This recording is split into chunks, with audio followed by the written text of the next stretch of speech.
seguir avanzando con los temas. No lo había mencionado. Esto no lo había mencionado porque necesitaba corroborarlo con el protagonista. Fíjese que un empresario hotelero de Álamos, Sonora, allá donde nació María Félix, allá de mi tierra, publicó en redes sociales un tremendo raspón para Lili Téllez. El empresario Eduardo Salido escribió: un favor a quien lea esto. Si ven en su caminar a una tal Lili Téllez, por favor díganle que sigo esperando pase a pagar el adeudo de su hospedaje en Hotel Plaza Álamos, esto en Álamos, Sonora. Su adeudo data de casi 4 años, cuando andaba en campaña para senadora. Señora Malapaga, le escribe Eduardo Salido. Bueno, le escribe otra cosa, pero no quiero ir en ese sentido, en ese camino. Válgame Dios. Otro escandalito más para Lili Téllez. No conforme con haberse tardado y haber entregado una ambulancia de modelo ya viejo a Ure, Sonora, en Álamos la andan buscando para que pague su adeudo por el hospedaje en Hotel Plaza Álamos, en Álamos, Sonora, y ya han pasado 4 años desde que andaba en campaña para senadora. Qué lamentable situación esto de Lili Téllez. Y pues va junto con pegado, si me permite la expresión, con lo que leo en Reporte 32 MX, lo que publica Norman Pearl, que dice: Lili Téllez, de senadora circunstancial a usurpadora profesional. La vida de María Lili del Carmen Téllez García era un libro abierto, o al menos eso pensábamos. Durante toda su vida pública la vimos como una eficiente lectora del teleprompter que escondía la mayoría de las veces la ignorancia supina que ahora nos regala con su habitual desparpajo. La pluralidad e inclusión que prometía el Movimiento de Regeneración Nacional permitió encajar a personajes de dudosa procedencia como Germán Martínez, Sergio Mayer y la misma Lili, entre otros, que pronto ratificarían los motivos del desencanto popular. Hago un alto en este pequeño camino para decir que hacer política está muy lejos de la interpretación que tiene la senadora Téllez, pues no cuenta con una cultura básica que le dé contextos para entender y argumentar con sentido crítico en cualquier debate serio y constructivo. Tampoco se puede ser propositivo careciendo de una base ideológica y menos aún sin representar de manera fidedigna a un sector de la población que le eligió y ahora la repudia por sus engaños y traiciones. Por ese motivo ya no puede ser ni hacer política. Por otra parte, María Lili tampoco puede probar en ningún caso haber tenido algún curso de periodismo o comunicación, pues no existe antecedente oficial alguno. Creo en la formación autodidacta en todas las áreas del conocimiento, inclusive con resultados extraordinarios por la disciplina y obsesión que conlleva esta empresa. En el ámbito que nos ocupa, reconozco al gran Pedro Miguel, de la misma manera que deploro la existencia de Carlos Marín o López Dóriga por su ofensivo y peligroso analfabetismo condicionante. La señora Téllez se pudo haber conformado con aceptar que para leer noticias bastaba con otros atributos, pero no fue así. Ella registró en la SIL, el Sistema de Información Legislativa de la Secretaría de Gobernación, para estructurar la ficha de su perfil, que su último grado de estudios era de licenciatura en comunicación, lo cual es falso, pues todos los grados académicos en nuestro país son fácilmente comprobables a través del Registro Nacional de Profesiones de la Secretaría de Educación Pública, y ella no aparece en los registros con cédula profesional alguna. Esto es determinante para afirmar que no tiene ningún grado profesional y que incurre en el delito de usurpación de profesión, porque sin tener título profesional o autorización para ejercer alguna profesión reglamentada, expedidas por autoridades o organismos legalmente capacitados para ello, se atribuye el carácter de profesionista. Y bueno, dice también Norman Pearl, el Código Penal para la Ciudad de México contempla lo siguiente: al que se atribuya públicamente el carácter de profesionista sin tener título profesional o ofrezca o desempeñe públicamente sus servicios sin tener autorización para ejercerla en términos de legislación aplicable, se le impondrá de 2 a 6 años de prisión y de 200 a 500 días de multa. Como podemos advertir, María Lili del Carmen Telles García no representa a los electores que votaron por la transformación de nuestro país y tampoco la disciplina formal de la profesión plagiada. En unos días será denunciada penalmente, bolas. Así termina su columna Norman Pearl. Y esto se suma a lo que desde la semana pasada le venía adelantando el querido Demián Duarte del Sonora Power. Seguía con su campaña de juntar firmas para pedir el juicio político de Lili Telles. Y leo de SDP Noticias: reportero de la mañanera de AMLO junta firmas para el desafuero de Lili Telles.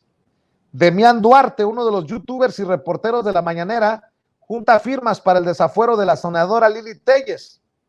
Hasta el 13 de mayo, ojo, hasta el 13 de mayo, la petición del reportero de la mañanera de AMLO contra Lili Telles tenía más de 174,000 firmas.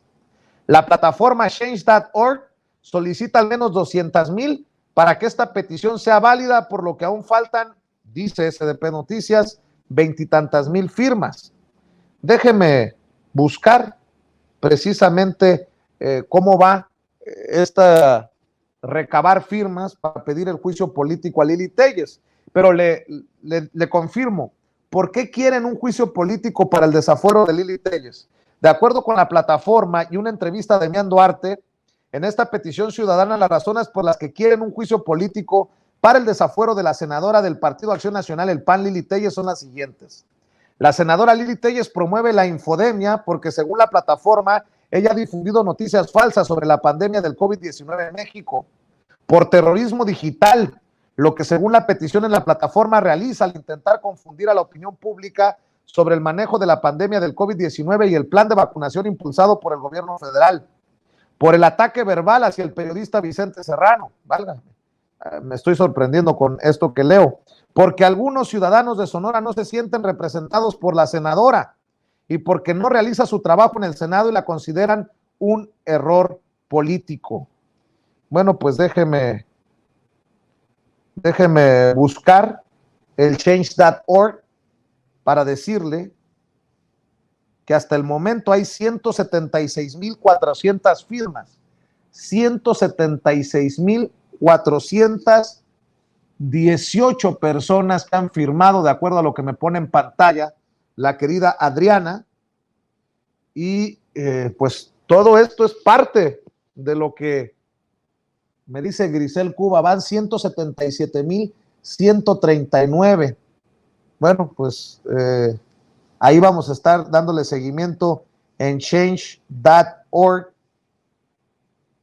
a esta petición, que es importante porque tengo entendido que se llevarán las firmas o los documentos a la Cámara de Diputados, en donde se puede iniciar o no, dependiendo de lo que así se decida, el juicio político contra Lili Telles. Y para hablar precisamente de este y otros temas, iniciamos la mesa de diálogo. Ya se irá sumando también Hamlet Almaguer. Me dicen que ya llegó, perfecto. Pues saludamos al querido Norman Pearl, quien escribe la columna que le acabo de leer sobre Lili Telles, y a Hamlet Almaguer, el diputado federal de Morena por el estado de Jalisco. Norman Pearl, te saludo con mucho gusto. ¿Cómo estás? Mucho gusto, por supuesto, siendo testigos de la evolución política de algunos personajes, ¿no? Hablar de Lili Telles es un tema triste para la política. Rebasó a Carmen Salinas y a otros políticos que aportaban muy poco. Pero bueno, Lili Telles finalmente podrá ser demandada en diferentes frentes, porque pues, las cosas son tan evidentes que ella tiene que responder por sus actos, ¿no? Muchas gracias por la invitación permanente. Me siento parte de este grupo, de esta familia sin censura, y por supuesto siempre acompañado de Hamlet y de Marcelino, y por supuesto con la conducción tuya, Vicente. Gracias, querido Norman. No sé cuál fue la situación, no me ha dicho el equipo de producción por la cual no está Marcelino Gómez Brenes esta noche acompañándonos desde Chihuahua, pero el que ya llegó es el diputado federal de Morena por el estado de Jalisco, Hamlet Almaguer. Hamlet, te quiero agradecer por haber firmado este comunicado, que para mí es una sorpresa encontrarlo en redes sociales. Gracias por el respaldo a nuestro trabajo. Te saludo con mucho gusto, diputado. Muchas gracias, Vicente. Muy buenas noches para ti, para Norman, para todo el auditorio de Sin Censura. Nada que agradecer, es una responsabilidad de nosotros como legisladores de la Cuarta Transformación y de Morena, alzar la voz como representantes populares cuando un ciudadano que es honesto, que hace su trabajo, que comunica e informa al pueblo de México, está siendo atacado. Un periodista como tú, con la gran trayectoria que tienes. El otro día Antonio daba cuenta de los premios que has recibido, de la preparación con la que cuentas y por supuesto lo que nosotros vemos cada día, tu compromiso con informar con la verdad al pueblo de México. Cuentas con nosotros, cuentas con nuestro respaldo y no vamos a permanecer en silencio frente a este tipo de ataques, además de lo que diste cuenta en videos, en tus redes sociales y a través de acciones legales. También nos llamó mucho la atención el tuit que subió Manuel Pedrero la semana anterior, denunciando que él había sido también amenazado, y pues parece ya una operación orquestada de la ultraderecha que está muy molesta con quienes defienden a la Cuarta Transformación e informan al pueblo de México, Vicente. A ver, les voy a plantear para iniciar, y se los plantea su servidor, que en su momento denunció la promoción de campañas de odio en nuestra contra, amenazas en nuestra contra por parte de Lili Téllez. ¿Debe de ocuparnos Lili Téllez como nos ocupa hasta el momento? ¿O debemos de, pues no, nunca ignorar? Porque pues si no, no cumpliéramos con el objetivo de un medio de comunicación. Pero, ¿qué hacer con una figura tan polarizadora como Lili Téllez desde la derecha? La señalan en el comunicado los diputados. Le dedicas una columna, querido Norman. Yo mismo he sido muy crítico de sus dichos, incluso aquí denunciaba que buscando ofender al presidente le llamara enano hace unos días. ¿Qué hacer con un personaje como Lili Téllez, que además es solamente uno de algunos personajes de los conservadores que le apuestan al show? El otro podría ser Gabriel Cuadri en la Cámara de Diputados, solo por mencionar algunos ejemplos. Norman, te escucho con tu reflexión. Mira, Vicente, Lili Téllez, lo digo en la columna, es una senadora circunstancial. Finalmente, no hay que olvidar que Morena, en un propósito de aglutinar a todas las corrientes honestas del país, dio la apertura para que se incorporaran personajes que tenían diferentes orígenes, pero yo creo que el error que se cometió con Lili, déjame decirle Lili, porque no se le puede decir Lili, Téllez, fue dramático. Es increíble cómo en esta apertura vemos cómo se incorpora un personaje que tiene un muy buen concepto del presidente López Obrador, que habla maravillas del partido, que habla de los cambios, que habla de la evolución necesaria del país en sus pequeños discursos. Ella es muy mala para hablar por sí sola, ¿no? Cuando no cuenta con un teleprompter o un apuntador electrónico, pues ella es un poco torpe. Pero bueno, en cualquier caso, ¿Cómo es posible que una persona de la noche a la mañana haya tenido un cambio tan radical?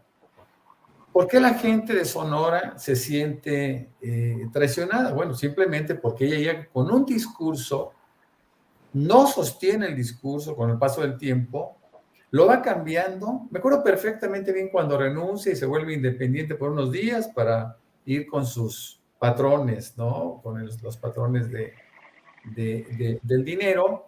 Y bueno, en ese momento ella dice que tiene un mal concepto de los demás legisladores, específicamente de senadores, pero que se va con un profundo respeto y agradecimiento por el presidente López Obrador. A partir de ahí te vas dando cuenta cómo va cambiando el discurso y cómo va yendo de ofensa en ofensa. Pocos personajes, pocas personas han ofendido tanto públicamente al presidente López Obrador como Lili Telles. Esto es realmente sorprendente y es algo que pues, por supuesto, pasa por los niveles de traición extremos. Y Telles finalmente sale de un entorno conocido, ciertamente, pero pobre en términos culturales. Es una lectora de noticias y que después está, como siempre, involucrada en escándalos, el caso Paulette, el caso, dicen que su autosecuestro. Bueno, el chiste es que ella pues vive un mundo bastante cerrado y conocido a pesar de ser pública. Cuando llega a Morena como candidato, pues nadie daba un cacahuate por ella, por sí misma.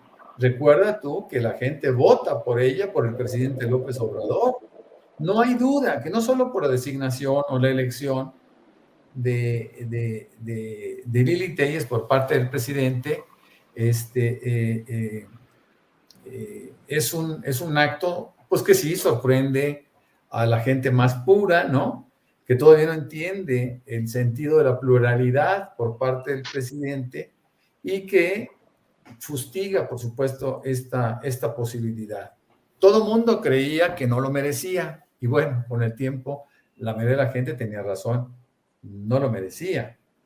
Ella se hace senadora a partir de este boom, a partir de este fenómeno electoral que tuvimos en México en el proceso electoral 2017-2018. Se aprovecha, queda como senadora y empiezan sus traiciones abiertas. Ella no tuvo grandes oportunidades de traicionar porque no tuvo nada. Pero ahora tiene reflectores distintos, políticos. Pero insisto, en la columna lo reafirmo, no se puede asumir como un ente político, porque su biografía ella dice que es conductora de noticias, no es cierto, la conducía el teleprompter. Dice que es periodista, no es cierto, nunca hizo periodismo. Y sobre todo, dice que es política. Ella jamás ha hecho política. No ha entendido el sentido de la política, ¿no? Y menos aún, no ha entendido que para representar a un núcleo, en este caso como representante popular, pues tiene que tener el discurso que la llevó al escaño que ocupa. Sin embargo, no, ella ha traicionado a todo mundo, no le ha importado nada. Insisto, al principio fue tibia, fue tímida, estaba penada con el presidente López Obrador y ahora es terrorífico lo que hace, ¿no? Es decir, no entiendo muchas cosas, mi querido Vicente. Ella es un fenómeno muy particular, muy, muy particular.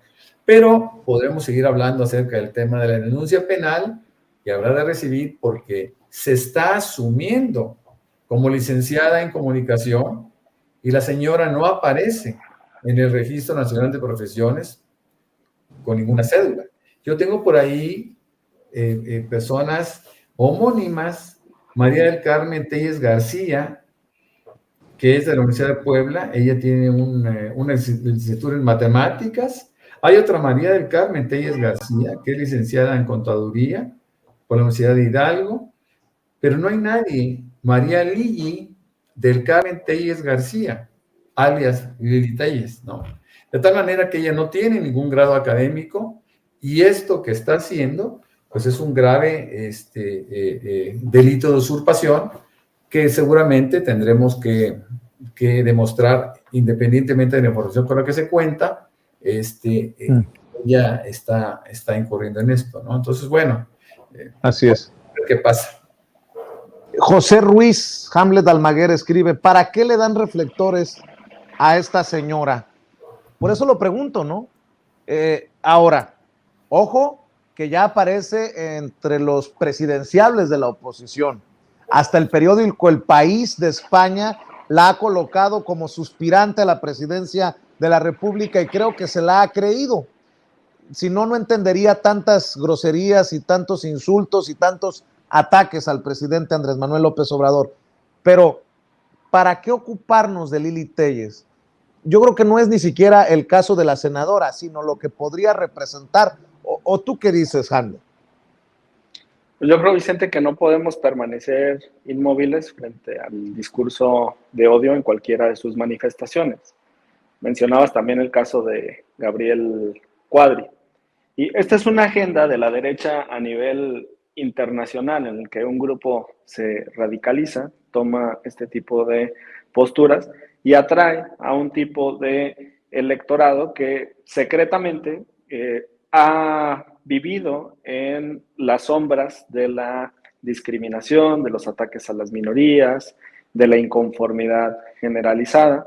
Y es la copia de un esquema que se ha utilizado en otras naciones. Es el caso de Vox, por ejemplo, en España, el caso también de Bolsonaro en Brasil, el Tea Party en Estados Unidos, ¿no? Un sector muy radical del Partido Republicano. Entonces, este tipo de discursos siempre van a encontrar un espacio para las hogueras de la ultraderecha. Aquí en México se intentó con el partido sinarquista en algún momento, con un movimiento muy fuerte en el estado, en Jalisco, en Guanajuato, en otras zonas del Bajío y del Occidente.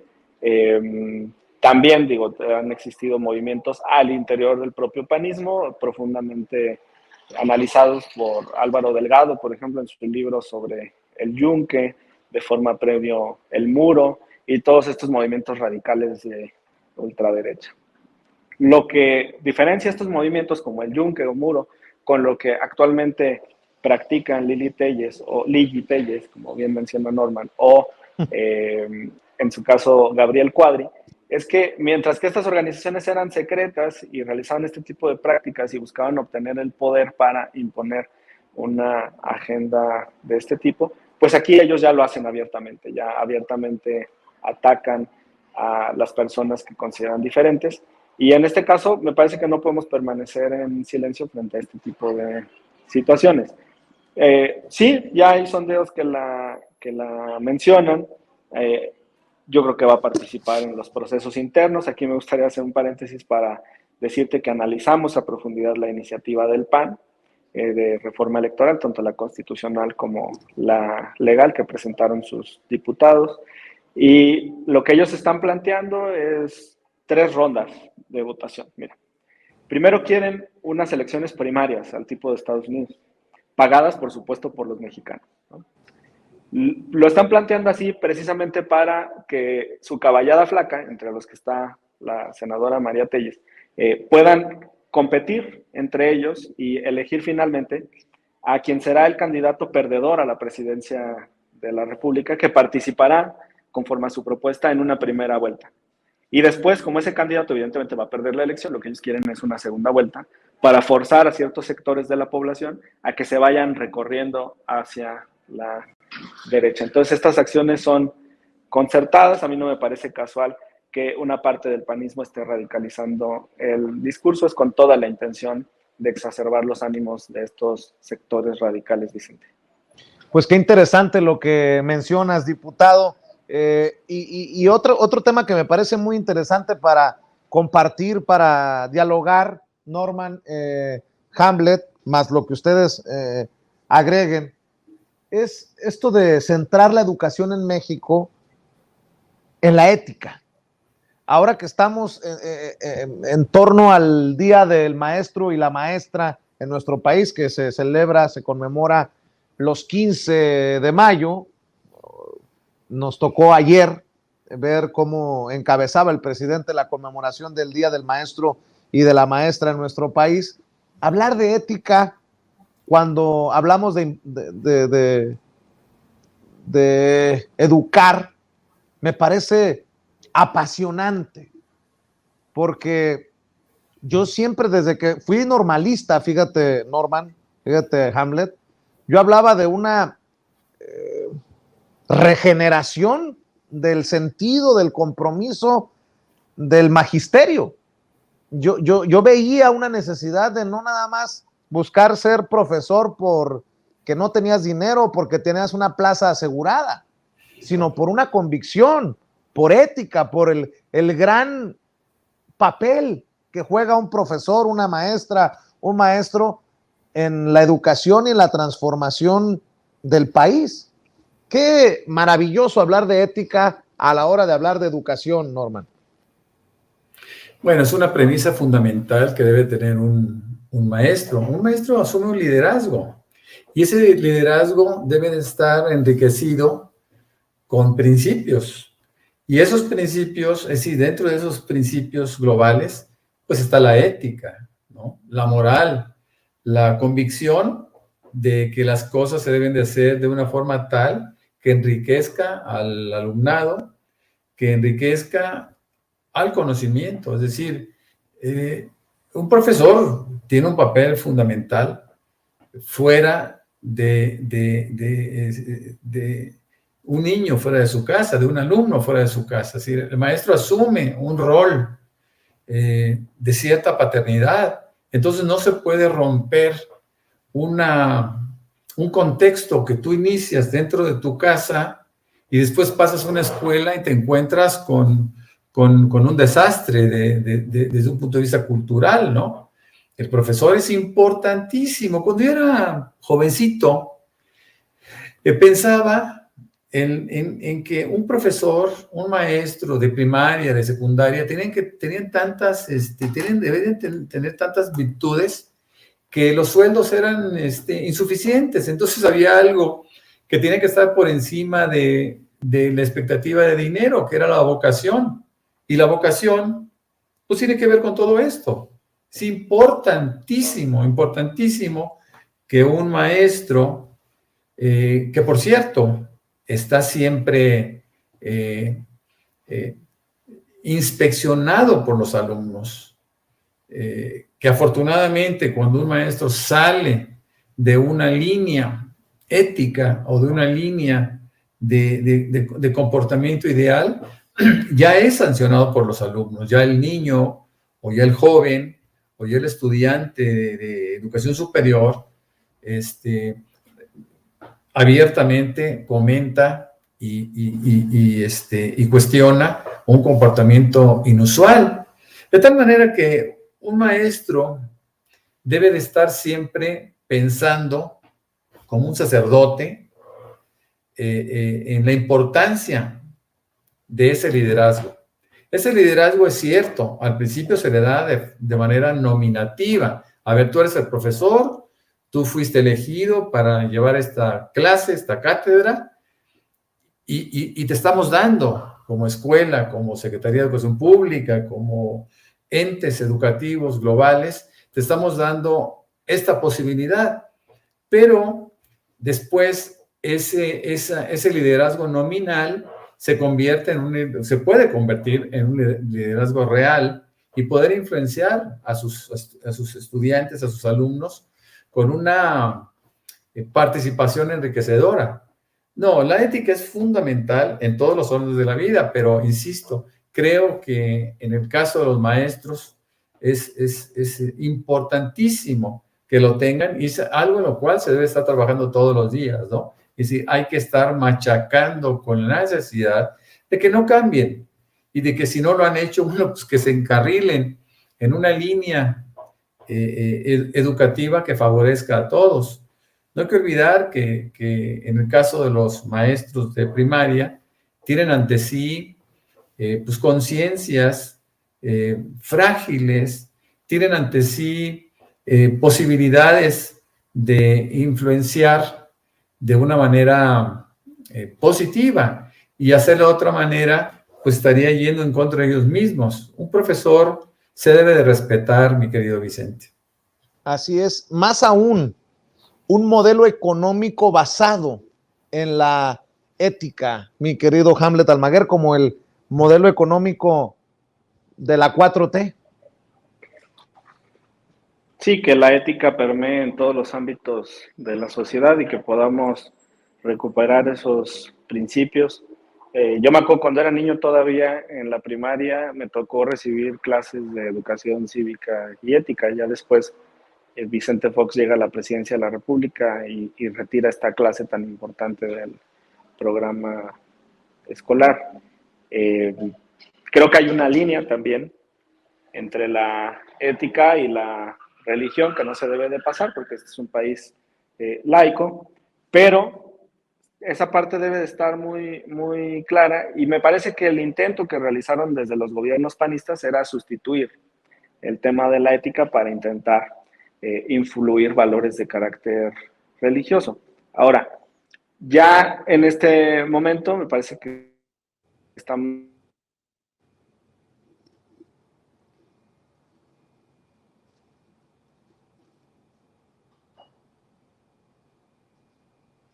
de las conciencias en la Nieto, que dice que la corrupción era endémica y cultural en el país, a una condena a la corrupción que se realiza desde la presidencia de la República y que permea en todos los ámbitos de la cuarta transformación, de la vida pública, y también debe de influir en el sector privado. Yo celebro además el anuncio del presidente de la República de elevar sustancialmente el salario de los profesores, sobre todo de los que menos ganan. Es justo, es importante. Hay muchos que se han pronunciado, Hamlet, en el chat, que no es suficiente por todo lo que le han invertido los maestros y maestras, sobre todo los que menos ganan en esta temporada de pandemia, para poder sacar avante pues el ciclo escolar, que no es suficiente. ¿Cómo lo ves tú? Sí, claro, venimos de un estancamiento terrible de años en los que se desgastó al magisterio en el país, se les daban aumentos muy pequeños.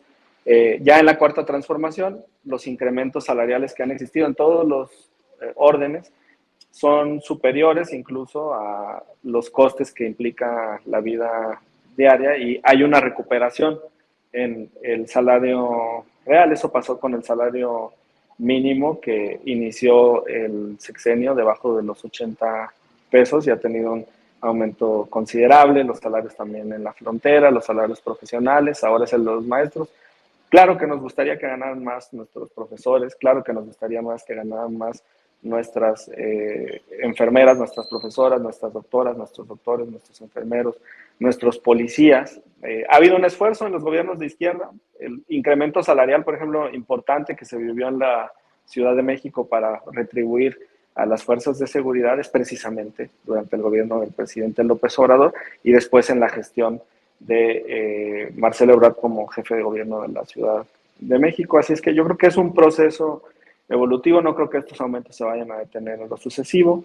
Seguimos con el compromiso de aplicar el principio de austeridad republicana. Por ejemplo, la propuesta presidencial de reforma electoral, nuestros cálculos son que podría generar ahorros para el país cercanos a 50,000 millones de pesos, y todos esos recursos pues evidentemente se podrán utilizar para mejorar las condiciones de vida de la población. Y yo creo que el presidente no va a descansar hasta que nuestros profesores tengan un salario digno, decoroso, que sirva para dar sustento a sus familias y alcanzar un mejor nivel de vida, Vicente. Déjenme poner algunos temas sobre la mesa, si tienen tiempo y si les parece. Por ejemplo, hablando de ética, ¿cómo ven esta campañita que se cargan desde la oposición contra el presidente Andrés Manuel López Obrador? Ahora resulta que el presidente está exponiendo a las Fuerzas Armadas. Primero dicen, no queremos a las Fuerzas Armadas en las calles. Y después, ese de abrazos no balazos está llevando a las Fuerzas Armadas a una situación casi de indefensión ante los miembros del crimen organizado. ¿Cómo ves esta campaña? A mí me parece falta de honestidad intelectual total para promover que el presidente es algo así como el socio de los maleantes en nuestro país, porque dice que hay que también darle prioridad a la vida aunque sea de esos que forman parte del crimen organizado. Ese creo que es un debate ético, un debate muy profundo en nuestro país, mi querido Norman Pearl, que va de la mano de esto que dice el presidente Andrés Manuel López Obrador, que no es pues una frase, su plan de seguridad, de abrazos, no balazos, tan ridiculizado y tan tergiversado por sus rivales políticos. Sin duda, es una estrategia novedosa, es una estrategia que pondera la importancia de la vida, que no quiere regresar a aquellos episodios de la guerra, por ejemplo, contra el narcotráfico. Yo siempre he dicho de la guerra selectiva contra el narcotráfico, porque combatía a muchos cárteles y a uno lo dejaba vivo. Es decir, no se puede actuar discrecionalmente como lo hicieron. En el caso del presidente López Obrador, establece una estrategia en donde la violencia debe de ser contenida y no se puede generar mayor violencia con violencia, dice él, ¿no? Cuando establece ese comparativo de que no puedes tú apagar un incendio con gasolina, ¿no? Es cierto que el cuestionamiento surge por la desesperación, en algunos casos, en el mejor de los casos, porque algunos consideran que la inseguridad no ha disminuido tanto como desearan. Y puede ser cierto, pero si, en el caso específico de los delitos graves o de los delitos federales, bueno, pues hemos visto que hay pequeños avances que nos han permitido entender que la estrategia está funcionando. A veces quisiéramos encontrar estadísticas contundentes, estadísticas muy bonitas, pero no es posible. No es posible dadas las costumbres. Aquí en nuestro país se creó una costumbre de violencia, se creó toda una parafernalia en torno a la posibilidad de resolver los problemas a través de la violencia. Yo lo he dicho en varias ocasiones, la muerte de los periodistas, de los asesinatos de periodistas, tiene mucho que ver con el pensamiento, con la educación que nos dejó el prianismo, en donde todo se resolvía a través de violencia, a través de balazos, ¿no? Y no de abrazos, como sugeriría el presidente. Entonces, bueno, esto es una estrategia, insisto, diferente, que ha ido rendiendo frutos de manera paulatina y, claro, con la resistencia que existe, con la resistencia de la costumbre que dejó implantado el prianismo, específicamente, yo diría que con mayor fuerza y con mayor perversión el mismo panismo, ¿no? Esa docena trágica que nos trajo toda una actitud ante el combate a la inseguridad. Esto es un tema delicado. Me parece que muchos lo ponen como uno de los estandartes para cuestionar al presidente, pero yo siento que está funcionando de manera paulatina y bueno, esperaría que al término del mandato del presidente López Obrador las cosas hubieran cambiado de una manera más significativa. Creo que estamos bien, creo que estamos mejor y bueno, no hay que olvidar que hay delitos específicos que combate el gobierno federal y hay delitos, la mayoría, que combaten los gobiernos de los estados y de los municipios y que en muchos casos no lo están haciendo con la eficiencia que se esperaría. Pero creo que vamos avanzando, Vicente.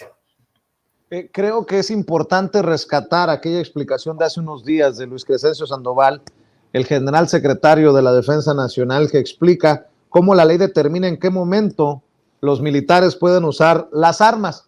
Y lo digo porque la oposición o las cuentas que mueven mucha de la información de la oposición están queriendo pintar un panorama de que el crimen organizado somete a los militares y que los militares no responden a los miembros del crimen organizado porque el mandato es de dar abrazos y no balazos, lo cual me parece ridículo.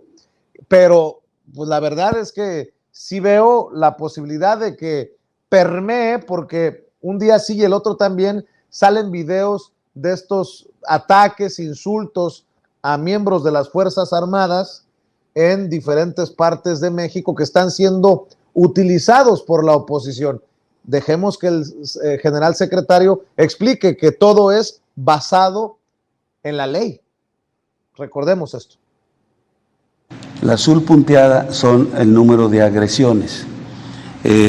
La parte roja, la línea roja, nos muestra los fallecidos en esas agresiones, y la parte verde nos muestra los heridos y los detenidos en esas agresiones. Y la parte amarilla, la línea amarilla, nos muestra el índice de letalidad.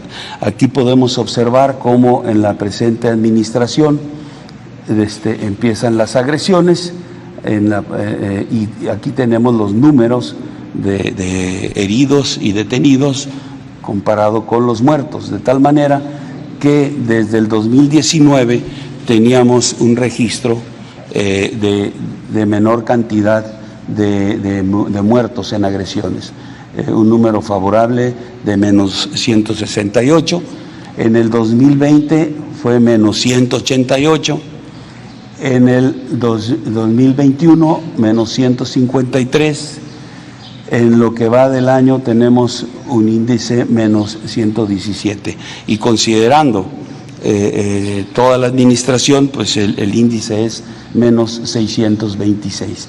Esto es el resultado de responder a esas agresiones, respetando los derechos humanos y aplicando la Ley Nacional de Seguridad, de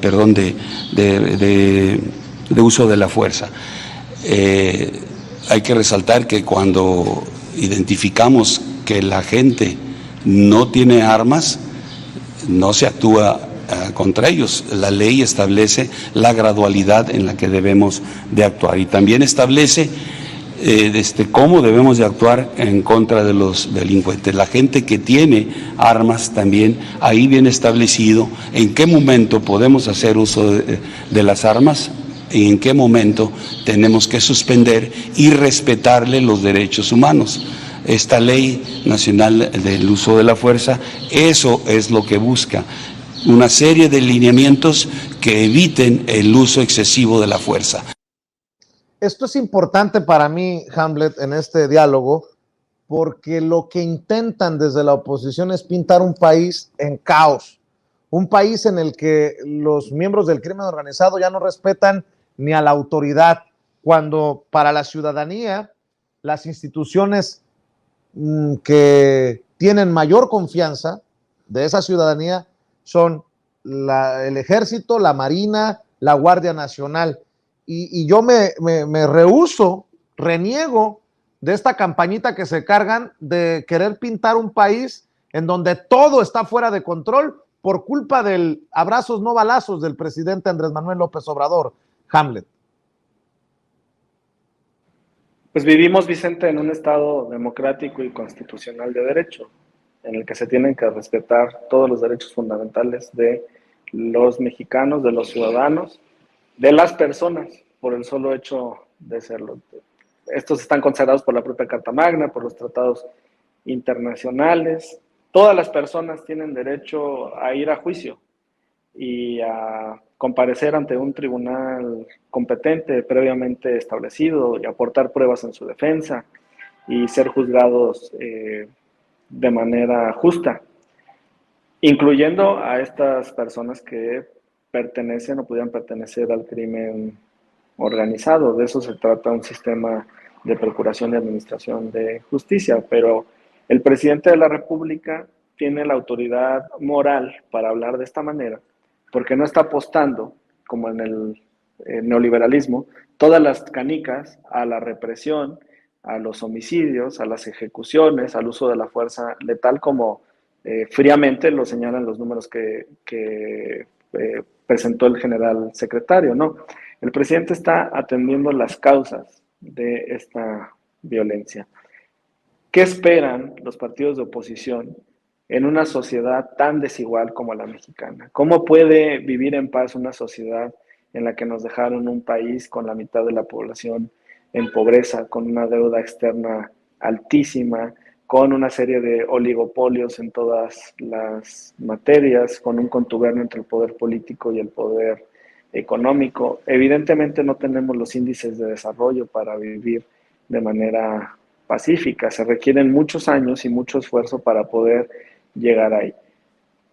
Pero es muy claro, mira, Vicente, los jóvenes que están recibiendo sus becas Benito Juárez y que después van a recibir su oportunidad para poder integrarse en el mercado laboral a través de Jóvenes Construyendo el Futuro, son jóvenes que ya no van a llegar a las garras de la delincuencia, que van a tener un desarrollo personal y familiar adecuado.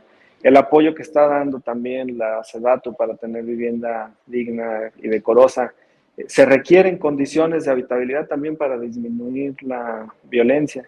Y la estrategia del presidente de la República es integral, Vicente. Por eso se siente con la tranquilidad de poder dar la instrucción a las Fuerzas Armadas de que no hagan uso de la fuerza letal, salvo que sea estrictamente necesario. Hay protocolos, hay legislación en la materia, y este es un Estado democrático. Aquí se tienen que respetar los derechos fundamentales, los derechos humanos. Ahora que estuvimos en Durango acompañando a Marina Vitela en algunos eventos, 2 encuentros con empresarios y uno con la base morenista, la estructura del movimiento en Gómez Palacio, estuvo presente Pedro Miguel y en su discurso señaló que un principio relacionado también con el combate es no engancharse en un enfrentamiento en el que se pueden sufrir bajas o en el que no se tiene la estrategia de combate, si no se trata de entrarle tampoco a lo tonto. Lo que nos decía Pedro Miguel es que el ejército en ese momento, por cómo estaba obligado y por las condiciones que había también en el terreno, se repliega, se reagrupa, se reorganiza y después avanza.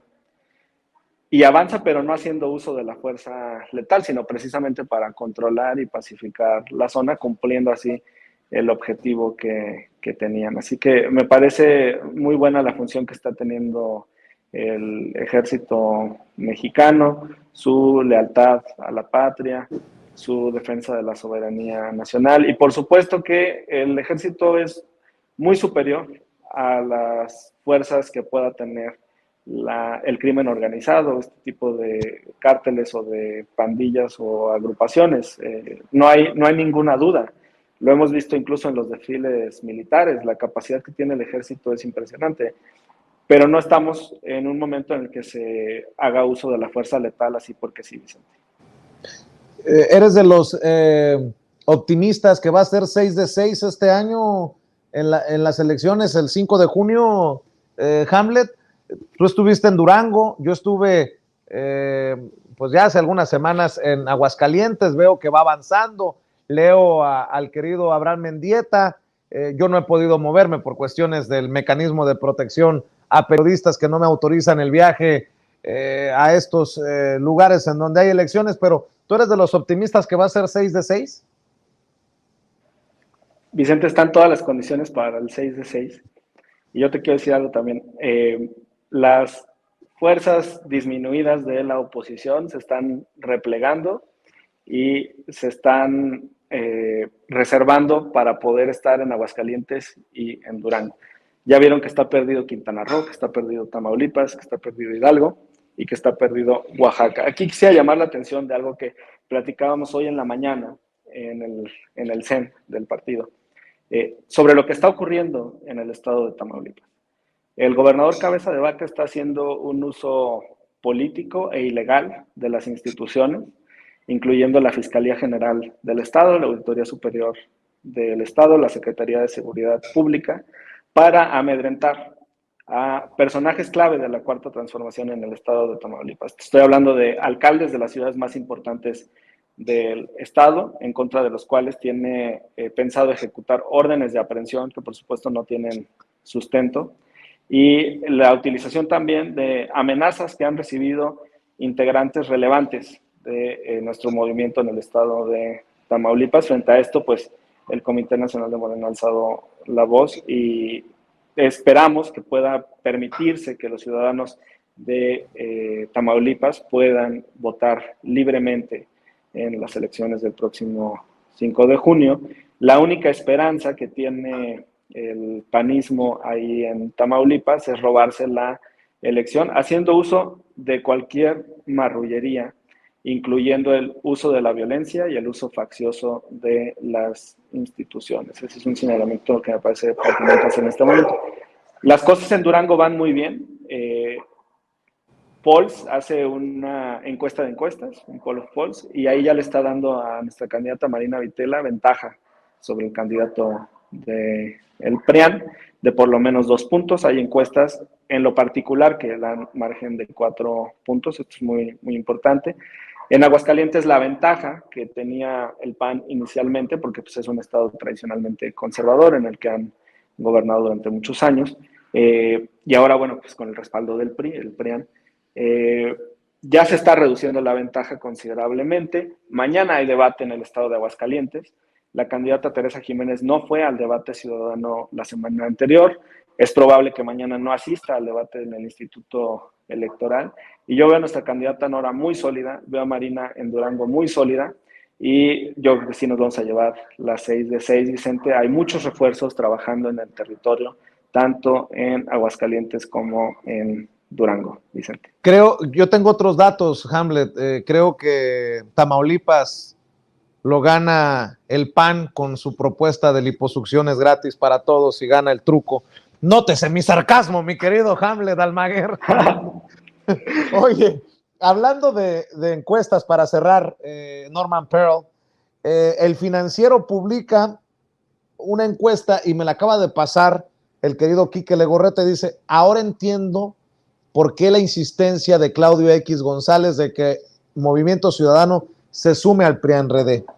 De acuerdo a esta encuesta, Morena obtendría el 41% tendría el 41% de la intención del voto, el 3% el PT y el 1% el Verde, o sea que en la coalición Juntos Hacemos Historia tendrían el 45%, pero si sumamos, de acuerdo a esta encuesta del Financiero, de este mes, de este año, PAN con el 17%, PRI con el 18%, el PRD con el 5% y Movimiento Ciudadano con el 9%, tendrían el 49%, lo que pondría la contienda, pues básicamente a que sea definida por los indecisos. Yo no creo mucho en esto de las encuestas, pero podría ser en lo que se esté basando Claudio X González para insistir a partir de hoy nuevamente en que Movimiento Ciudadano se tiene que sumar al PRIAN-RD, Norman. El dinamismo de las encuestas tiene mucho que ver con el estado de ánimo del potencial electorado, pero también tiene mucho que ver con las relaciones que pueda tener Claudio X González con las casas encuestadoras y los diarios que las publican. Mira, nosotros vimos, y yo tengo que reconocerlo, que era escéptico, vimos que Morena traía el 55% de intención de voto si hubiera sido hace 15 días la elección. Y el PRI, el PAN y el PRD estaban disminuidos de manera dramática. Yo creo que Movimiento Ciudadano, que pensaba iba a ser el fiel de la balanza en la Cámara de Diputados, pues entendió pronto que no podía ser así. Y aunque pretenda hacerlo ahora, me parece que la evolución política en la población mexicana ha sido tan grande que ya no se dejan amedrentar por aquellos, por la divulgación de encuestas o por la imposición de terrores, ¿no? La cultura del miedo que participó o que triunfó de alguna manera en favor del prianismo ha ido desapareciendo poco a poco. Al contrario, tenemos terror de regresar a tiempos pasados que no fueron mejores. De tal manera que las expectativas del financiero, de Claudio X González y compañía, que tratan de plasmar en encuestas de escándalo, pues parece que tienen poca confiabilidad. Siento que Morena irá creciendo de manera gradual. Me parece que este 5 de junio va a llegar a una pequeña cúspide en esta fase, en este momento, en este verano, primavera-verano, y Morena se va a alzar cuando menos con 4 de las 6 gubernaturas. Me parece que Durango tiene mayores posibilidades que Aguascalientes y siento que el trabajo territorial al que se refería nuestro buen amigo Hamlet, pues tiene mucho que ver con la necesidad que hay de reforzar estas candidaturas. Creo que son las candidatas ideales, tanto Nora Rubalcaba como Marina, y me parece que en ambos casos deben de recibir el apoyo de la ciudadanía con la convicción de que ya no pueden seguir viviendo bajo el yugo de los gobiernos prianistas que hasta ahora han prevalecido. Yo creo que... Sí. ¿Perdón? Así es, te digo, querido Norman. Bueno, pues las expectativas son buenas. Hablar de 4 de 6 ya era importante. Si sumamos Durango, me gustaría compartir, por supuesto, el optimismo de Hamlet, y yo creo que así se debe de pensar cuando eres miembro de un grupo, de un equipo. Pero bueno, yo creo que vamos bien, que la izquierda sigue avanzando, que la cobertura que se tiene de gubernaturas y que se va a tener en el país va a ser muy grande y que se van a poder ir cumpliendo poco a poco todas las expectativas bajo gobiernos progresistas, Vicente. Dice nuestro jefe de información, Mario Toledo, los números del PRI y el PAN están muy inflados en el financiero, tienen en realidad 3 puntos menos. Ahí está nuestro jefe de información, que es el que sigue la cobertura, las noticias diariamente para ustedes y que nos comparte las noticias todos los días para que las abordemos aquí en este espacio libre como el viento. Norman Pearl, ¿por qué no cerramos invitando a la gente a tus trincheras para que lean tus columnas, para que te lean en redes sociales, para que te sigan, querido Norman? Claro que sí, con mucho gusto, Vicente. Bueno, mira, yo estoy como Norman F. Pearl, en Twitter, y con el mismo nombre estoy también en Facebook, en la cuenta personal y en la cuenta en la fanpage.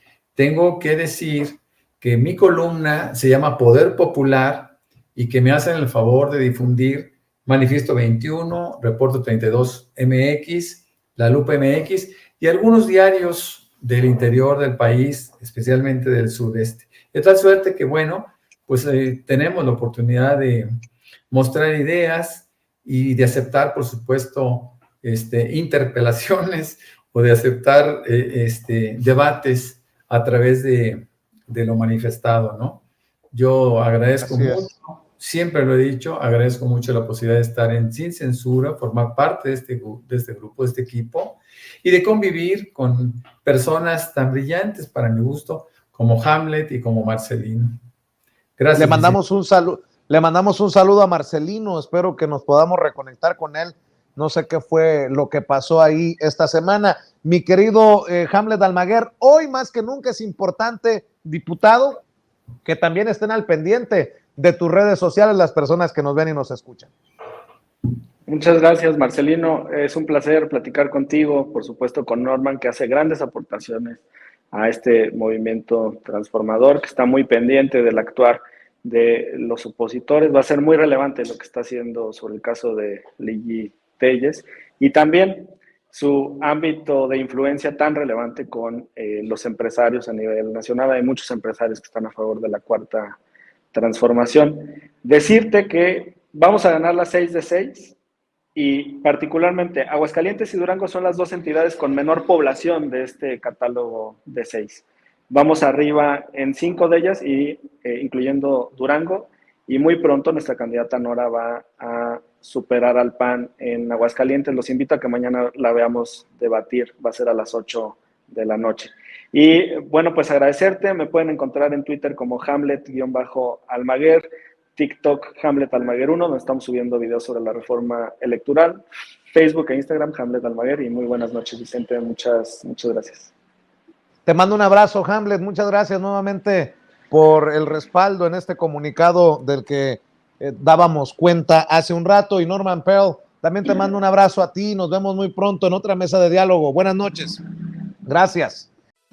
Amigos, amigas, regresamos en breve, pero mientras seguimos hablando sin pelos en la lengua, sin censura, usted puede suscribirse a nuestros 3 principales canales en YouTube.